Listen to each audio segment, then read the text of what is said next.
nagmamahal sa'yo kundi silang dalawa? Sino ang nagmamalasakit? Ang iyong ama't ina. Sila ang naging daan, kaya ika'y nabubuhay sa mundo.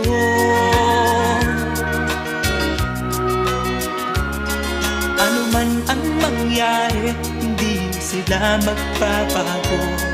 Ang mga magulang mo'y laging nagmamahal sa'yo.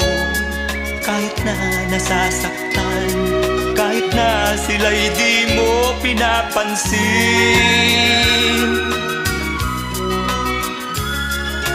Kung nalalaman mo lang mga hirap nila,